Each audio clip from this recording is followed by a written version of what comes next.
Bueno, ¿qué tal a todos? Sean bienvenidos a un nuevo episodio de su podcast Creative Inc. El día de hoy tenemos a un invitado, un artista mexicano, el cual hace un arte bastante interesante, bastante padre. Él es Frank Misterio. ¿Qué tal, Frank? ¿Cómo estás? Bien, bien, pues aquí preparado para tu programa y pues nada, días muy movidos de trabajo, pero pues ahí le estamos dando todo, ¿no? Y con todo el corazón.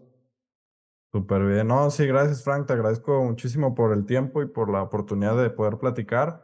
Eh, bueno, pues tu nombre artístico es Frank Misterio, ¿no? Pero detrás de Frank Misterio está Rafael Pantoja, ¿no? Que es tu nombre. Eres, bueno, artista, diseñador gráfico. Ahorita vamos a llegar a ello. Hay una pregunta que me gusta hacerle a los invitados de inicio para romper un poquito el hielo y conocer más sobre sus intereses y es si pudieras entrevistar a una persona que ya trascendió de este plano astral, ¿a quién sería y por qué? Híjole, a ver, sí, una pregunta un poquito medio chida, no estaba preparado, pero yo creo que probablemente, pues sí, tendría que ser algún artista. Dame unos minutos para pensarlo, ¿no? Porque no venía preparado. O sea, Sí, igual.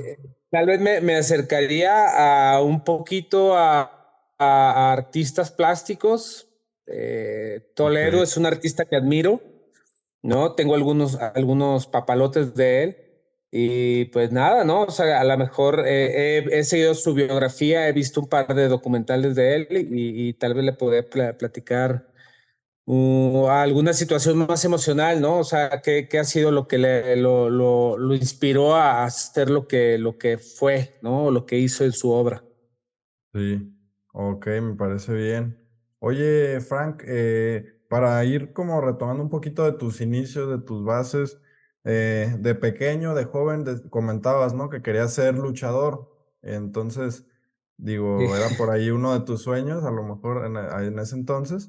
Pero también, ¿cómo fue el hecho de, pues, querías ser luchador, pero luego también te empezaste a involucrar más en el diseño, digamos? Estudiaste diseño gráfico, ¿cómo fue que decidiste ir por ese camino? Sí, mira, yo de chico, pues bueno, siempre tuve como muy presente el tema de la lucha libre a raíz de mi papá, ¿no? Mi papá en un momento de nuestras vidas nos presentó a Mil Máscaras cuando recién debutó allá de Guadalajara. Yo soy allá de Guadalajara. Él era garrotero, ¿no? En un bar que estaba ahí exactamente por Avenida Hidalgo, ¿no? Ok. Se llama La Copa de Leche y bueno, no lo presentó y para mí fue como un impacto, ¿no? Entonces a raíz de eso yo creo que también junto con mis hermanos que veían la lucha libre, ellos ya habían identificado mucho a los luchadores como el Santo Blue Demon y yo ya cuando voy creciendo sigo teniendo ese interés por la lucha libre, ¿no? Ok, Obviamente mi mamá me dijo, güey, eso está prohibido, ¿no? Porque honestamente iba a ser una situación un poquito medio difícil, ¿no? A lo mejor yo lo veía con un tema de fantasía, pero no con un tema por la pasión que yo la llegaba a ver, ¿no? Y sí, bueno, vas creciendo, te das cuenta de todo el trasfondo que existe en el tema de la lucha libre. Y yo allá en Guadalajara empiezo a estudiar la carrera de diseño porque, pues bueno, a mí me gustaba dibujar, ¿no? Desde la secundaria, desde la primaria, la prepa. Y pues mi primer sueño era como, pues, trabajar con relación al cómic, ¿no? ok, Igual iba con un tema muy fantasioso. Yo desde la secundaria me acuerdo que coleccionaba cómics, iba mucho al Sambors ahí de López Mateos, de Plaza del Sol, a ojear, a comprar cómics, ¿no? Compraba tarjetas de trading cards, que pues, básicamente eran las de colección. ok, Y vuelvo otra vez a la realidad, a darme cuenta que la carrera de cómics pues no existía, ¿no? O sea, realmente era más como pues un tema artístico y no había como un estudio, por así decirlo, en alguna universidad, ¿no? Creo que en ese entonces estaba Minerva Comics ahí en Guadalajara, que era una editorial que hasta en un momento dieron clases para cómics ¿no? Ya sabes, anatomía, perspectivas, como toda la estructura para hacer algún cómic, ¿no? Y te digo, Ok, yo pues al topar en eso, pues dije, lo más relacionado pues es el diseño gráfico, ¿no? Y yo ok, estudié diseño gráfico allá en Guadalajara en una escuela que se llamaba Instituto de Arte Vibriesca, que estaba exactamente por López Mateos, antes de llegar a Chapultepec. ok, Y pues tuve la fortuna de estudiar en una escuela donde te enseñaban las bases en cuestión de pintura, de fotografía, ¿no? O sea, todavía no existía como tal el trasfondo de la computadora, por así decirlo, estaba empezando y en ese entonces el diseño gráfico eran cuestiones totalmente manuales, ¿no? No eran digitales, eran análogas, por así decirlo. ok. Y gracias a esa escuela donde estudié, pues aprendí a pintar, ¿no? Que ya posteriormente, pues ya fue algo que ese estudio o ese aprendizaje fue lo que yo apliqué para el tema de mis juguetes, ¿no? Ok, está bastante interesante, ¿no? El hecho de cómo los cómics te llevan a ello y en el mundo laboral como tal empiezas como en una, como a ser publicista, ¿no? O sea, o Sí, cómo fue. sí, yo creo que mi primer acercamiento al tema de diseño, pues fue en un despacho de diseño allá en Guadalajara. Obviamente empiezas con lo básico, ¿no? O sea, recortar fotos, diseño de tarjetas de presentación, cuestiones como editoriales básicas.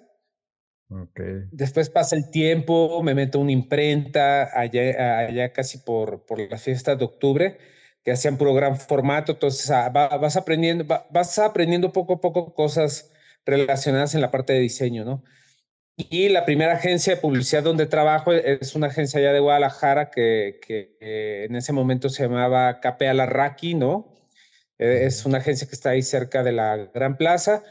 Y ahí es donde empiezo a aprender de lleno el tema del diseño, ¿no? Y yo a la par no quería soltar el tema de la ilustración porque pues yo ilustraba, ¿no? Pero, tío, vuelvo a caer en la realidad cuando entro a esta agencia y yo quería ser ilustrador y pues yo lo que hacía era como algo muy básico a relación de lo que ya existía en la parte de la publicidad, ¿no? En esa agencia yo conocí a un amigo que se llama Marco Lorenzana, que es un ilustrador allá de Guadalajara que está muy metido al tema del cómic, ha trabajado con marcas, o sea, con Marvel, con DC, con Dark Horse, o sea, él fue como un punto de quiebre para también yo animarme a hacer mi arte, ¿no? ok, Pero pues él desde en ese entonces, te estoy hablando que era el 2003, por así decirlo, o 2013 yo creo, ya él me decía, oye, yo ya fui a la New York Comic Con, ya fui a la San Diego Comic Con, ¿no? O sea, había un grupo muy limitado de gente en Guadalajara que hacía cómic, que eran coloristas, que hacían arte fantástico, por así decirlo. Y como que sigo sin perder la esperanza, ¿no? De querer lograr hacer algo con relación a eso que yo estaba como involucrado, que quería explorar, ¿no? Y sí, durante ese tiempo empiezo ya a trabajar con una revista de la Ciudad de México que se llama Super Luchas, que era una revista enfocada meramente al tema de la lucha libre. Entonces yo decía, ahí se están acomodando los astros, no va a ser luchador, pero estoy trabajando algo muy cercano con la lucha libre y empiezo a trabajar con Ernesto Campos, que era el editor de Super Luchas y empecé a hacer ilustraciones, ¿no? Basadas un poco con mi estilo, con este tema de los cómics, porque en ese entonces tuve esas cuestiones de lucha libre y el primer referente eran los cartonistas, ¿no? O sea, los que hacían estas como tiras cómicas que existían en los periódicos, ¿no? Que eran ok, cuadritos, lo que hacía Trin o His, por así decirlo, pero en la lucha libre y lo que yo les vengo a proponer, pues eran ilustraciones un poquito más de cómic que empezó a cambiar el formato, ¿no? Incluso creo que me acuerdo que a raíz de eso empecé a ver como más artistas de México que estaban haciendo cuestiones alrededor de la lucha libre, pero que eran ilustradores meramente de cómic, ¿no? Ok, ok. Está bastante interesante. ¿En qué época fue más o menos esto? Porque digo, ¿y en qué también, en el 2000 fue cuando, bueno, no sé en qué momento fue cuando conociste los Art Toys? Digo, ¿el Art Toy como tal comenzó en Asia, en Hong Kong, o me equivoco? Sí, bueno, sus orígenes empiezan en Asia y en Estados Unidos. Ok, Yo empiezo a tener un acercamiento del Art Toys cuando llego a la Ciudad de México. Esto es como alrededor del 2023, 2024.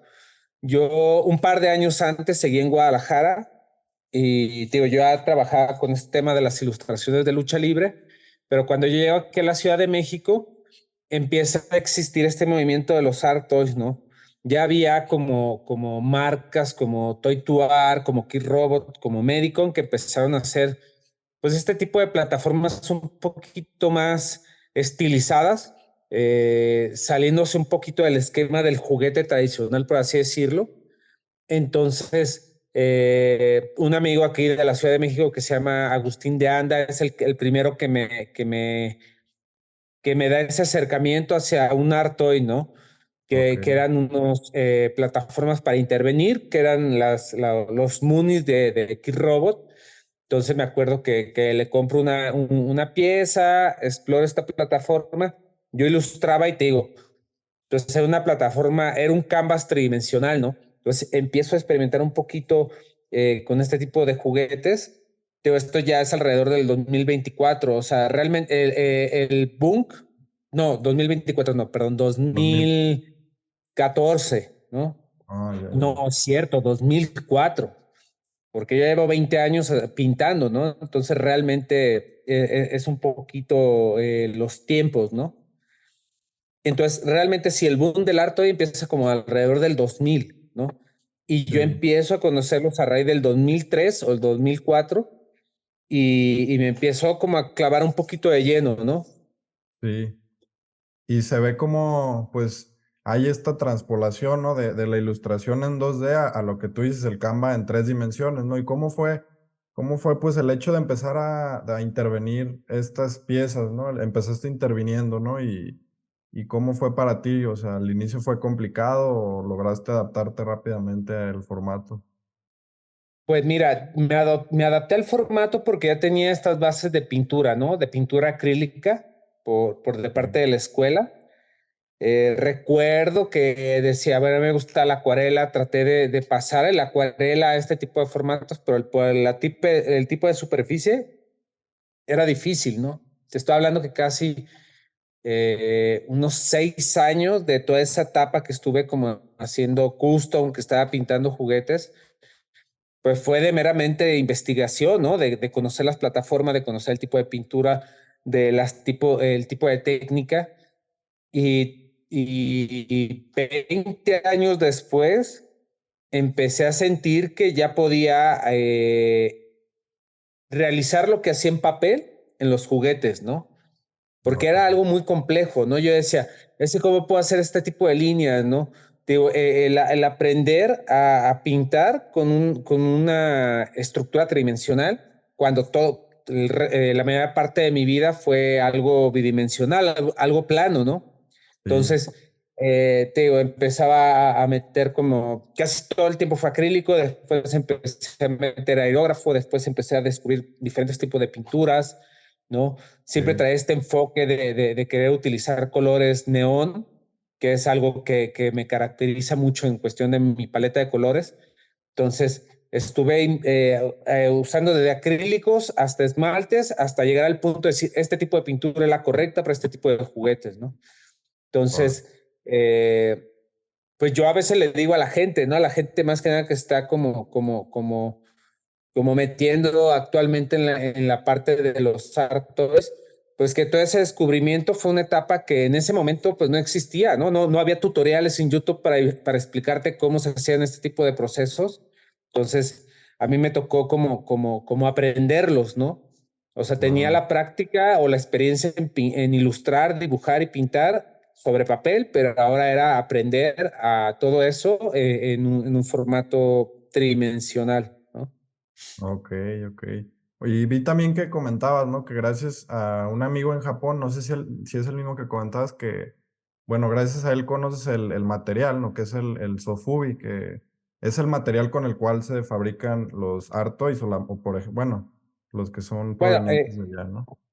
sí, hay dos tipos de materiales, ¿no? Uno es el vinil PVC, que es por Ok, lo normal la composición que se hace en la mayoría de los juguetes de vinil. O sea, un ejemplo es los nenucos, por ejemplo, los bebés que tú ves en el tianguis, es ese ajá, tipo de material. ok, En México existe ese tipo de material porque ya es como que las fábricas de juguetes es lo que trabajan y su maquinaria es la que hace posible ese tipo de trabajo, ¿no?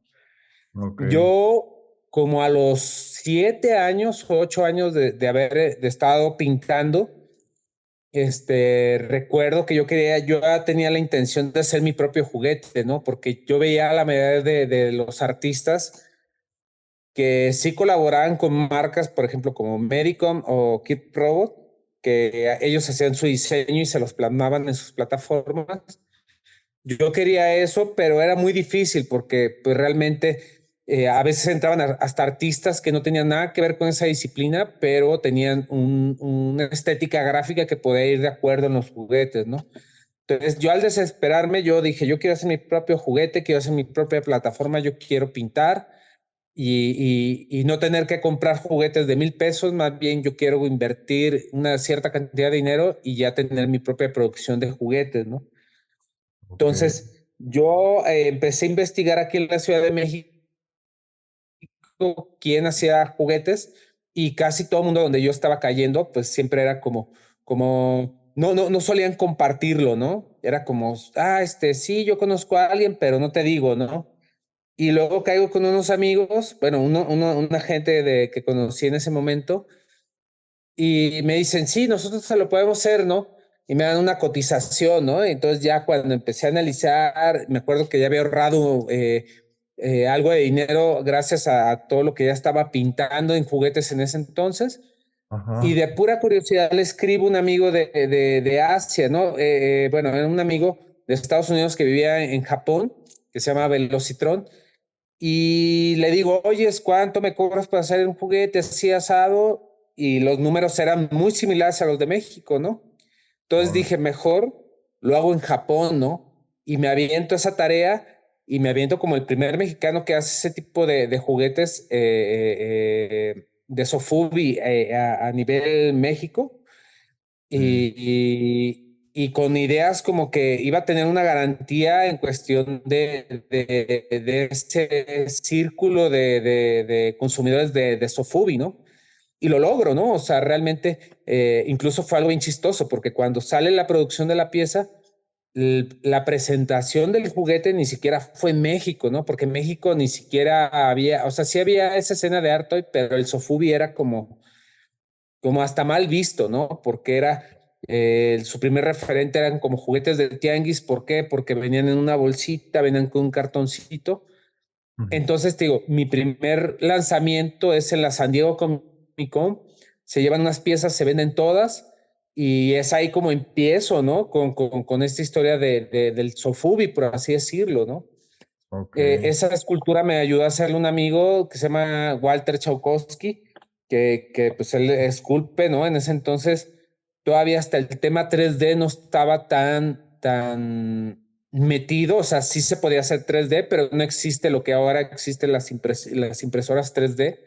Entonces él ujú, esculpe la figura, se manda a Japón, se empieza a producir y me aviento como unos 5 años pintando esta pieza en diferentes versiones, en diferentes materiales, bueno, variantes de Sofubi, por así decirlo. Y nada, ¿no? O sea, como que sigo por mi luchita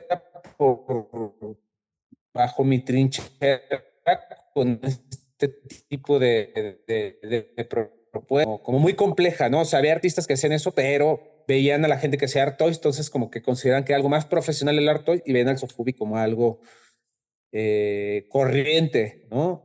ok, Y chistosamente ahora el Sofubi es todo lo contrario, es más valioso que el art toy, ¿no? O sea, tiene como mayor aceptación y hay una competencia muy grande por ese tipo de juguetes, ¿no? Ok, ok. Oye, ¿y esta primer pieza que fabrican y con la que hacen la escultura con tu amigo es el Anticristo, ¿verdad? Si no me equivoco. O- Sí, y fíjate, estuvo basado en eso porque para esas fechas recuerdo que ya estaba como medio anunciado el fin del mundo, ¿no? Que me acuerdo Ok. que las profecías de no sé quién decían, no, sí, para tal fecha, hasta la profecía maya, ¿no? Entonces Ok. decidí como agarrarme un poquito de este personaje que ya estaba ahí como trabajando y si quería que fuera algo medio oscuro, ¿no? Entonces el anticristo pues fue mi primer juguete, por así decirlo, y pues es como un poco medio gracioso cuando platico esa anécdota porque digo, fue mi primer juguete y fue mi primer juguete hecho en Sofubi, ¿no? Y Sofubi japonés, porque ahora la demanda que existe en Japón por el sofubi es enorme, que ya para hacer una pieza ya es complicada, cara y complicada, ¿no? En cuestión de tiempo. Ok. ¿Y te pedían una línea de producción de tantas piezas o podías hacer las que tú quisieras? ¿Cómo En ese funciona? entonces, creo que como mínimo podía hacer 25 piezas, ¿no?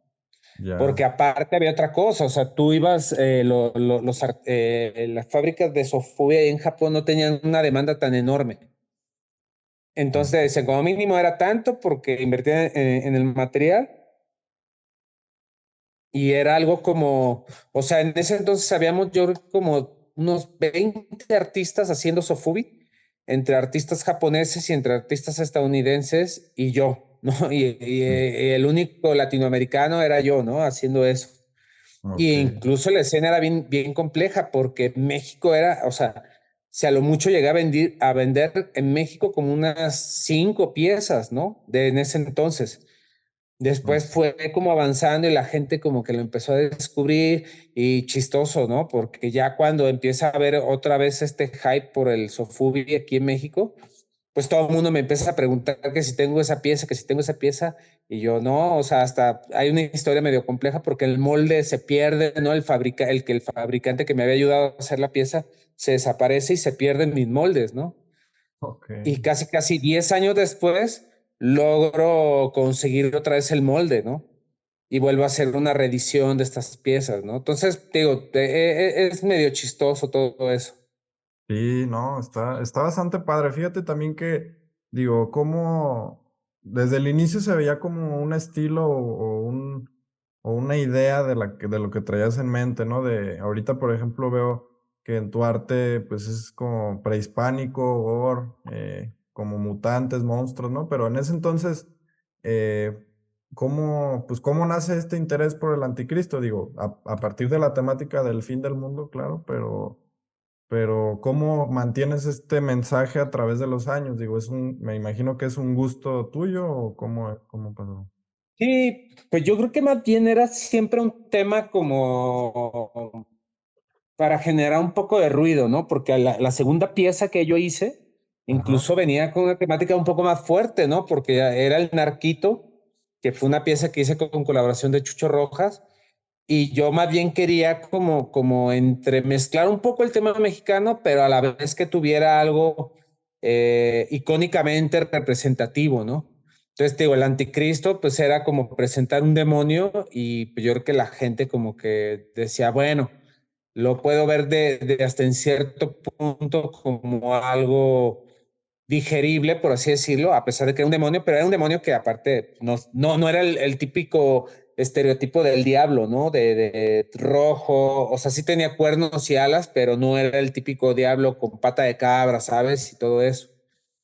Entonces, eh, digo, gracias a mi amigo a Chaukowski, que él me ayudó a hacer como la escultura, se logró como traducir la idea que tenía, la ilustración, el diseño el personaje que tenía a este tipo de pieza, ¿no?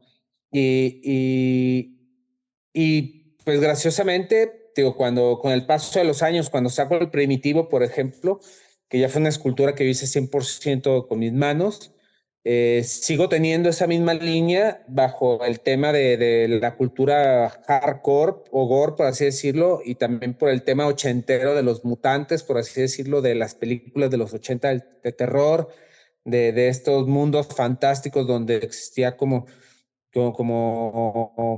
ya empezaba a notarse como todo estos iconos que llegan a existir desde el cyberpunk, desde los mutantes, desde los ninjas, desde los hombres de acción, ¿no? Entonces iba como un poquito ahí como relacionado entre lo que yo viví de niño en los 80 Sí. y actualmente ya con las cuestiones que estaba teniendo en mis ideologías en el 2000, ¿no? Por así decirlo. Ok, sí, pues definitivamente lo que hacemos en nuestro arte es el reflejo de nuestras creencias y nuestros referentes, ¿no? Y todo lo que consumimos tal vez está ahí dentro. Es como si echáramos todos los ingredientes en la licuadora y al final pues sale algo, ¿no? Sí, Yo creo, tal cual. sí, Oye, no, Frank, ajá, mande. sí, ¿ibas a decir algo? No, que muchos de los artistas que están haciendo Sofubi, Ajá, digamos que de mi época, el referente es un poco eso, ¿no? O sea, películas de terror, mutantes, tortugas ninjas, ninjas, ¿no? Samurai, o sea, como que eh, digamos que el parteaguas de los creadores, digamos, de los 80 ha sido todo ajá. ese bagaje que pudo existir base a Hollywood, por ejemplo, los cómics. Entonces, sí lo transmiten en cierta manera por cuestión de gusto, ¿no? Sí. Y por ejemplo, ahorita con toda la información que tenemos y todos los referentes que podemos consultar tan fácilmente en internet, ¿consideras que se puede llegar a contaminar el proceso si es que no sabemos bien cómo, o no tenemos, o vamos empezando o no tenemos bien definido un estilo, digamos? ¿Consideras que puede ser malo para el proceso? No, mira, yo creo bueno, empecemos a lo mejor a dividir dos cosas, ¿no? Ajá, Una es la temática del sofubi, por así decirlo, y la temática del arte, por así como encasillarlos, ¿no? O etiquetarlos. ajá, El sofubi en general es el material con lo que se producen los juguetes en Asia, ¿no? Más que nada en Japón. Fue un producto que ellos crearon y celosamente ellos no lo exportan, ¿no? Porque pues, la cultura japonesa es muy dada a que todo lo que se genera en Japón se queda en Japón, ¿no? ok, Aspectos desde materia prima, cuestiones culturales, ¿no? Incluso cuestiones, por ejemplo, de cómic, o más bien de manga o de anime japonés, donde reflejan un poco esta época de Japón de la era Edo, donde pues realmente ellos estaban encasillados en su mundo. Es así, ¿no? O sea, realmente. Entonces, el material con lo que se fabrica, o sea, si alguien puede presumir que su juguete es Sofubi 100% japonés, es porque lo logró allá fabricar, ¿no? ok, Entonces, desde ahí empiezas a ver esa diferencia. El Art Toy lo que tiene es que pues, realmente es un juguete generado por algún artista, algún diseñador, ¿no? Y ahí ya no implica que tenga que ser de Sofubi, ¿no? O sea, puede ser de vinil PVC, puede ser hasta de madera o de peluche, ¿no? Actualmente ok, creo que hay demasiada información allá afuera, ¿no? Y la línea es tan delgada que se puede distorsionar, ¿no? Yo de repente veo gente que pues etiqueta, ¿no? Y pone es art toy y pone un juguete hecho de madera que hasta se podría considerar artesanía, ¿no? Pero ya ya, los parámetros son como muy complejos, ¿no? O sea, son como muy delgados, ¿no? sí, Entonces, hace poco fui a Guadalajara, conocí varios artistas, ¿no? Y ellos están como con la idea de arte y es esto, ¿no? O sea, alguna pieza de cerámica o hasta alguna pieza de bronce o hasta algo experimental. Pero yo creo que cuando sale este concepto de arte, ajá, fue como la idea de que un arte o de materializar alguna idea y encasillarla en el tema de juguete. Y creo que lo que a mí en particular me generó como más esa ideología fue que era como un juguete que no era industrializado, ¿no? O sea, no era como un juguete como los de Mattel o de Hasbro o como una tortuga ninja o un juguete de Star Wars, sino que era una producción en baja escala y que el artista estaba involucrado hasta en cierto punto en el proceso de fabricación, ¿no? Si a lo Ok, mejor él no lo hace industrialmente los vaciados del material, por lo menos los pinta, ¿no? O por lo menos plasma su arte en alguna manera, pero es eso, ¿no? O sea, lo que hace, por ejemplo, Cos, eh, ajá, él crea los personajes, ¿no? Y la industria le genera los juguetes, pero él hasta en cierto punto su arte está ahí como involucrado, ¿no? Por así decirlo. Y no es un juguete tal cual como de licencia, donde se meten mercadólogos, donde se mete gente de marketing, donde se meten diseñadores industriales, donde aquí lo que vale es el nombre del artista y su creación, y no acá es como o sea, el tema del juguete tradicional es, hay una industria, hay una marca y la gente que está atrás no existe, ¿no? Existe ahora, hoy en día, ¿no? Pero antes tú no sabías los que habían generado el diseño de la gente que hizo He-Man, ¿no? Hasta después de 20 años, 30 años o 50 años, salen estos documentales de Netflix donde te explican, ¿no? Donde estaba la persona que creó el personaje, la persona que esculpió el personaje y la persona que generó como todo el arte atrás de todo eso, ¿no? ok, ok. No, pues sí está interesante, ¿no? Cómo ha ido evolucionando. Oye, Frankie, para involucrarnos un poquito en el proceso de cómo concibes ideas, me gustaría que nos compartas un poquito de alguna pieza en específico, no sé, de Primitivo, por ejemplo, cómo concebiste las primeras ideas de esta pieza o de cualquier otra que quieras usar como ejemplo. O sea, cómo nace la idea. Ok, mira, por ejemplo, del primitivo, yo ya tenía ciertos referentes, ¿no? Y yo decía, bueno, quiero hacer un juguete que tenga ciertas características, que tuviera como demasiada textura, porque en particular cuando empecé a ver estas primeras propuestas en ese entonces de los artistas japoneses o americanos, Ah, a mí se me hacía como bien chido el ver como una figura demasiado grotesca, ¿no? E incluso llegaba a ver así como juguetes que parecían que fueran como un pedazo de carne, pero pues hasta mutando, por así decirlo, ¿no? ok. Entonces, yo tenía como la idea en la cabeza, medio tenía algunos sketches y obviamente tenía algo como muy idealizado, ¿no? Que era bueno, el primitivo tiene ¿cómo se llama? Su aparato reproductor, ¿no? Ok. Entonces, yo decía, pues es que tenía un conflicto, me acuerdo de pequeño me acuerdo que una vez agarré una Barbie de mi hermana y le levanté la falda y decía, bueno, aquí no hay nada, ¿no? Sí, Y después un Ken y dije, aquí no hay nada, ¿no? Entonces como que dije, bueno, si un día voy a hacer un juguete con mis manos, quiero que sí tenga eso, ¿no? Porque al final de cuentas, entonces era un personaje como cualquiera, ¿no? Que es sí, algo que la mayoría de la gente en los juguetes pues lo elimina o da por hecho que lo tiene, pero pues, a la ropa y todo eso a lo mejor no se ve como que, más bien se ve que lo tapa, por así decirlo. Entonces sí. yo decía, bueno, quiero que esto sea así, aparte súmale el nombre del monstruo primitivo, que al principio era el hombre primitivo y después terminó siendo el monstruo primitivo. Entonces también quería que tuviera esa característica de que se viera duro, ¿no? Que se viera algo, casi como rocoso, ¿no? Entonces, pues bueno, ¿no? O sea, no es como que me clavé demasiado en generar como alguna idea o concepto, más bien como que en ese momento hice lo que sentí cuando estaba plasmando la escultura. Creo que lo primero que me había preocupado era que si se pudiera parar el juguete, ¿no? Porque Ok. ese era mi más grande temor, porque decía, lo voy a mandar a producir, pero si se cae, ¿qué voy a hacer, no? O sea, ese Mm, trabajo se va a ir otra vez para atrás, ¿no? Entonces, cuando me mandan las primeras fotos del juguete y cuando lo recibo, pues lo primero que hago es pararlo, ¿no?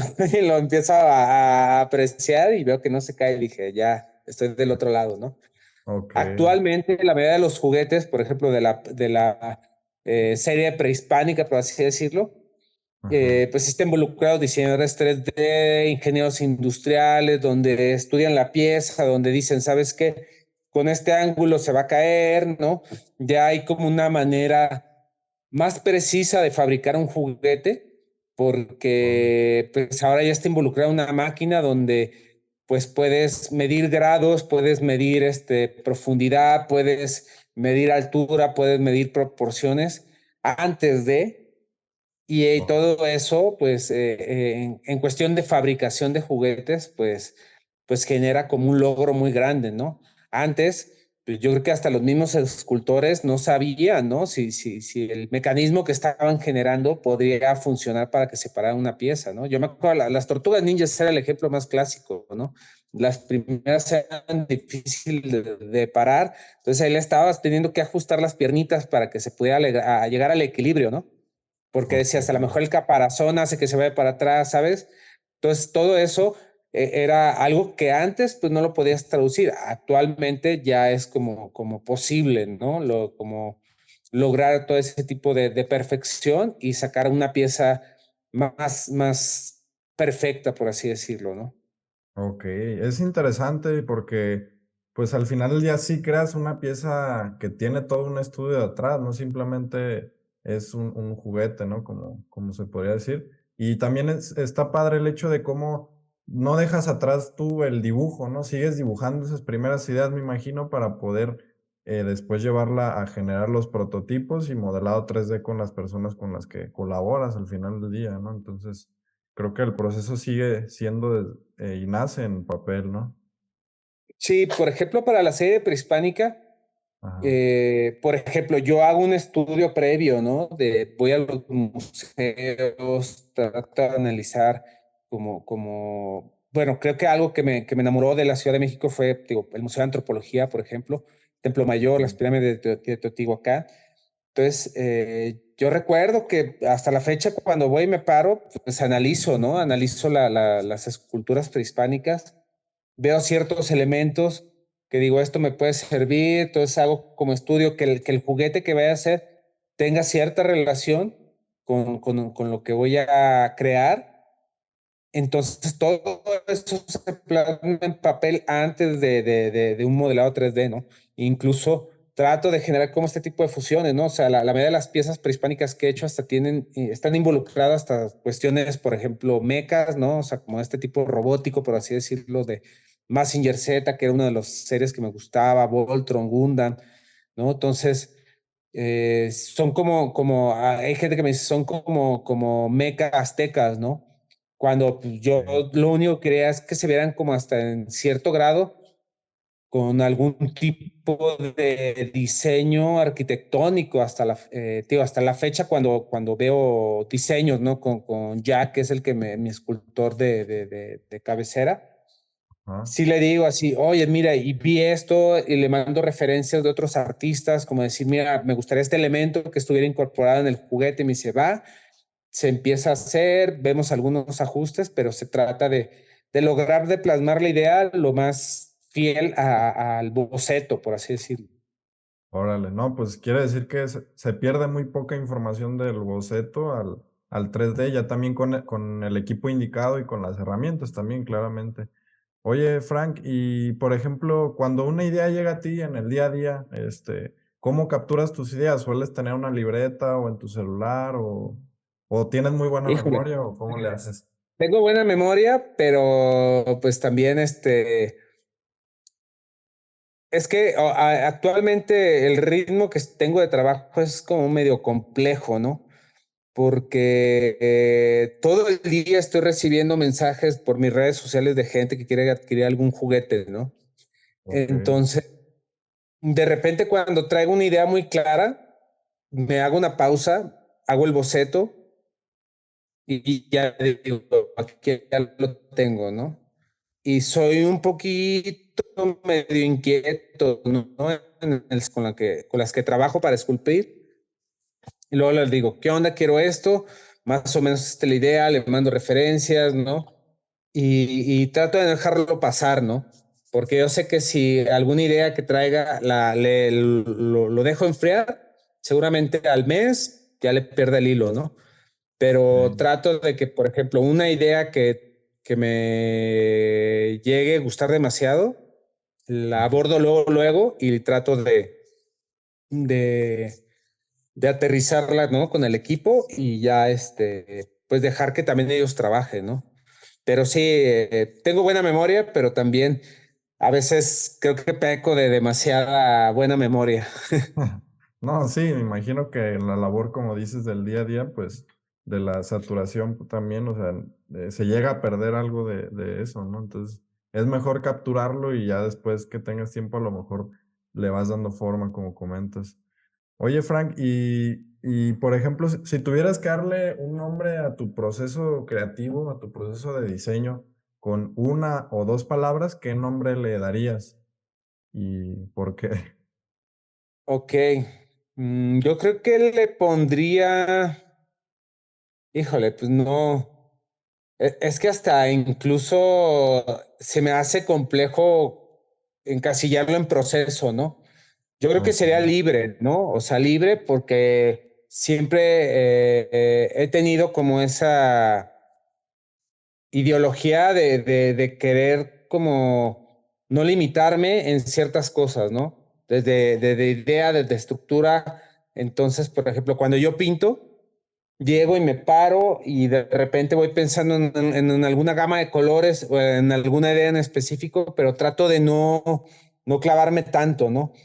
Yo me acuerdo que antes un amigo me decía, no, es que cómo no boceteas, ¿no? Porque pues para la mayoría de la gente que hace arte o diseña, tiene ese proceso previo, que es el boceteo, antes de la idea final, ¿no? Pero, por ok. ejemplo, yo actualmente las piezas que llevo a pintar a pincel, me imagino más o menos lo que quiero hacer y empiezo a trabajar, ¿no? Entonces, antes hacía el boceto y me daba como un poco de coraje de que luego se quedaran como líneas marcadas, ¿no? O sea, del lápiz. Ahora evito Ok, eso, ¿no? Entonces, yo me voy directamente al trazo. Entonces, yo creo que podría que encasillar mi proceso de trabajo como un proceso más libre, ¿no? O sea, libertad o libre, porque pues realmente no me gusta ser como tan rígido en ese aspecto, ¿no? ok, de acuerdo. No, totalmente. Y se nota también en las piezas, ¿no? Como que hay libertad y no estás enfocado o encasillado en algo, ¿no? También. Y en el hecho de las ideas, o sea, me imagino que tienes pues ideas cada día y pues al final del día no todas estas salen a la luz. Entonces, yo veo como las ideas, bueno, somos un instrumento de las ideas, es decir, como estas hormigas, ¿no? Que de repente hay un hongo que crece en su cabeza, entonces ya parecen zombies las hormigas, ¿no? Entonces, yo veo así como Ah, las sí, sí, ideas. sí. Cuando tenemos una idea, vamos ahí detrás de ella y nos tiene en la cabeza ahí rondando todo el día y hasta que no terminamos ya podemos estar tranquilos, ¿no? Pero en tu caso, pues, ¿cómo seleccionas en qué ideas sí trabajas y cuáles creas prototipos y cuáles no? O sea, cuáles desechas. Ok, mira, por ejemplo, ahorita que estabas comentando eso de la inquietud cuando tienes una idea, Ajá, a mí me pasaba mucho cuando estudiaba diseño de que cuando tenía que hacer algún trabajo, no descansaba, o sea, me aferraba y trabajaba a lo mejor 5 horas y hasta que lo hubiera terminado estaba tranquilo, ¿no? ajá, Entonces, yo siéndote honesto, pues sí, ¿no? O sea, hasta la fecha sigo siendo así, ¿no? De repente, cuestiones que tienen más horas de trabajo, sí me doy esas pautas, ¿no? Esas pausas como para decir, ¿sabes qué? Espérate tantito, analizas lo que estás haciendo y le sigues, ¿no? Pero, por okey, ejemplo, cuando pinto, hoy pinté como 7 piezas, ¿no? Entonces, órale, más o menos tenía como la idea, veía colores, decía, yo no tengo esta pintura, pero tengo estas. Entonces dije, a ver, voy a hacer un King Kong zombie, ¿no? Por ejemplo. okey, Y ya, porque aparte, lo peor es que cuando saco el King Kong, pues todo el mundo quería una gama de colores, entonces pinté como 20 de esos colores. Y hoy tuve la fortuna de decir, hoy me voy a expresar, voy a pensar algo, pero más bien quiero hacer algo un poquito más libre. okey, ¿Y qué pasa, no? O sea, que cuando lo presumo en las redes sociales, la gente, yo lo quiero, ¿no? Entonces, Ok, a veces también ese tipo de desconexión al estar en la rutina también te puede generar como buenas ideas, pero digo, no es que vaya como, o sea, un día antes me vaya con la idea de voy a pintar esto de este color, ¿no? O sea, si se me ocurre en ese momento, a lo mejor sí trato de visualizarlo o me levanto y digo, voy a pintarlo ahorita, ¿no? ya, Pero por lo normal trato de, o sea, mi día a día es me levanto, empiezo a ensamblar las piezas, porque a mí cuando me llegan de ensamblar, o sea, por separado, ensamblo las piezas, las veo, digo, bueno, ahora voy a hacer algo así, tengo más o menos la referencia y vámonos, ¿no? Cosas más específicas, pues sí, tienes que tener esas referencias visuales, pero cuando son cuestiones como un poco más libres, pues sí, pues doy rienda, ¿no? Por así decirlo, ¿no? ok, ok, bastante bien, Frank. Oye, para ir cerrando, también me gustaría, bueno, que nos contaras, trabajas con dos técnicas principalmente, ¿no? Que es el aerógrafo y pues el pincel, o sea, con lo que Ujú. comenzabas, ¿no? Y veo que también, pues sigues con esta inspiración del cómic, ¿no? Por los trazos, o sea, y se ven en algunas piezas que son en blanco y negro, cómo son los trazos, ¿no? El esqueleto o la forma, ¿no? Pero cuéntanos tú, ¿cómo decides con cuál técnica trabajar o experimentas con las dos? Ok, sí, mira, por ejemplo, pasa algo bien chistoso, ¿no? Porque creo que ya después de tantos juguetes que he pintado, me aviento a experimentar, ¿no? Entonces, me acuerdo o sea, bueno, yo tenía como, sí, todavía hasta la fecha creo que tengo algunos ilustraciones que llegaba a hacer en la universidad y ya más grande. Entonces, a mí me gustaba entintar mis ilustraciones, ¿no? Ok, Después las escaneaba y después le metía color en la computadora. Entonces, como que ya tenía esa idea de parte de los cómics, de, por ejemplo, de hacer como las sombras con achurados, como si fueran tramados, por así decirlo. Yo soy muy fan de un ilustrador de cómic de Estados Unidos que se llama John Madureira, porque él fue de los primeros que llegué a ver como este estilo entre manga, cómic, y a mí me gustaba como mucho la manera en cómo él entintaba, ¿no? Entonces ya tenía esa idea, incluso tengo varios libros, por ejemplo, de Swamp Thing, ¿no? De cómics, de puro blanco y negro, porque pues visualizo como el aspecto de entintado, por así decirlo, ¿no? Y esas son las ok, pequeñas referencias que suelo tomar. Y ya en cuestiones de colores, pues digo, va, ¿no? Pero, por ejemplo, disfruto más pintar algo a pincel, algo con aerógrafo, pero el hecho de pintar las cuestiones con aerógrafo, el proceso es como de un juguete, lo puedo pintar en media hora ajá, y digo, son juguetes un poquito más accesibles porque el nivel de trabajo es menor, pero claro, cuando decido hacer algo pincel, obviamente ya vas con la idea de que le vas a dedicar, entonces ya más o menos vas viendo como ciertos lugares donde dices, aquí va a ir la sombra, aquí va a ir el achurado, aquí va a ir los trazos de tal manera, vamos a hacer esto que se vea como con ciertas luces, entonces, eh, más que definir qué hago con pincel o qué hago, ¿no? Siempre trato de que todas las plataformas que pinte, por lo menos una hacerla pincel, uno o dos. Y luego me ok, enfrento con un problema de que si gustó mucho, luego me piden 10 y ahí me ves sufriendo, ¿no? Yo ya, digo, bueno, al final trato de que todos los clientes se lleven algo y yo cuando les digo, ¿quieres algo mío que tenga más valor emocional y sentimental? Probablemente lo que pinta pincel lo va a tener porque al final es como si pintara un cuadro, ¿no? No es ok, que el aerógrafo no lo tenga, también está pintado por mis manos, pero el pincel tiene como más esencia, por así decirlo, ¿no? ok, no, sí, totalmente, pues es un trazo por trazo, ¿no? Entonces, está bastante padre. Oye, Frank, y pues, ¿qué sigue? ¿Dónde podemos o dónde pueden encontrar tu trabajo próximamente? Digo, aparte de tus redes sociales, igual si quieres compartir qué viene y pues nada. Ok, mira, allá en Guadalajara al parecer va a haber bueno, la expo que monté ahí en New Black Gallery, que es la galería de Drive, creo que va a seguir expuesto unos días más. Ok, pero va a haber una expo ahí en Galería Sepia, ¿no? Quieren hacer un colectivo ahí de Art Toys a nivel República, entonces ahí se van a exhibir algunas piezas, un par, no muchas. Ahorita tengo como suficiente trabajo de aquí a que termine el año porque pues, se viene ahí la presentación del Huitzilopochtli. Esto va a ser en Tony Delfino, acá en la Ciudad de México. Allí esa colaboración se está haciendo con Sergio Juan, con el Smith, ¿no? Se quiere presentar pues bien, ¿no? O sea, porque no, ni siquiera hemos tenido como chance de hacer una presentación como padre. ok, Por ahí se viene algo para la Fórmula Uno, que es el 28 de este mes. Se van a exhibir de las piezas grandes, van a estar expuestas ahí en la Fórmula Uno. Después, creo que en noviembre me doy una pequeña pausa porque antes de que acabe noviembre, pues tengo una expo con la gente de Limit Co., que es una tienda de art toys, bueno, de juguetes y de art toys y de cultura geek acá en la Ciudad de México. Esto es en la Condesa.